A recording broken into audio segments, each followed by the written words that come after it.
قرآن کریم میں اللہ رب العزت نے انسان کو ضعیف کہا ہے، وَخُلِقَ الْإِنسَانُ ضَعِيفًا، انسان کمزور پیدا کیا گیا ہے، یعنی انسان کے ارادے، اس کی نیتیں اور اس کی ساری چیزیں، اس کی تدبیریں، یہ سب کمزور ہیں، خود انسان کمزور ہے۔ اور دوسری طرف اللہ رب العزت نے شیطان کی تدبیر کو بھی ضعیف، کمزور قرار دیا ہے۔ اللہ رب العزت فرماتا ہے اِنَّ كَيْدَ الشَّيْطَانِ كَانَ ضَعِيفًا، کہ شیطان کی تدبیر بہت کمزور ہے۔ اب ذرا سوچئے کہ جب انسان اور شیطان دونوں لڑتے ہیں تو ان دونوں میں سے کامیابی اسے ملے گی جو اپنے سے مضبوط سے مدد مانگے گا۔ اب ظاہر سی بات ہے کہ شیطان تو اللہ کا دشمن ہے، شیطان دین کا، رسول کا، پیغمبروں کا، کتابوں کا، فرشتوں کا، اللہ کا دشمن ہے۔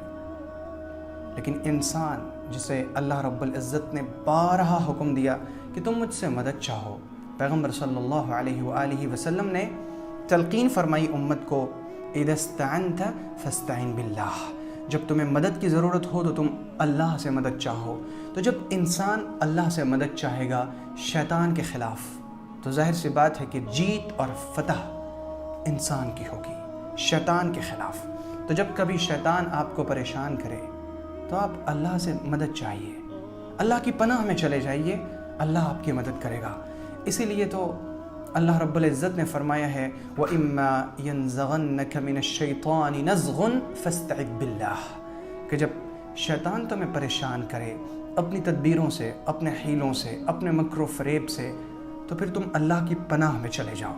جب تم اللہ کی پناہ میں چلے جاؤ گے تو اللہ کی پناہ یہ وہ حصار ہے جس میں شیطان کا داخلہ ہو ہی نہیں سکتا۔ تو شیطان جب کبھی وسوسوں سے پریشان کرے، شیطان جب کبھی آپ کے دل کو تنگ کرنے کی کوشش کرے، شیطان جب کبھی آپ پر حاوی ہونے کی کوشش کرے، شیطان جب کبھی آپ کی نیت اور ارادے کو بدلنے کی کوشش کرے، شیطان جب کبھی آپ کو بری راہ پر چلانا چاہے، شیطان جب آپ کو نیکی کی راہ سے ہٹانا چاہے تو اللہ کی پناہ میں چلے جائیں۔ جب اللہ کی پناہ میں چلے جائیں گے تو شیطان کی شکست ہوگی، جیت اور فتح آپ کی ہوگی انشاءاللہ۔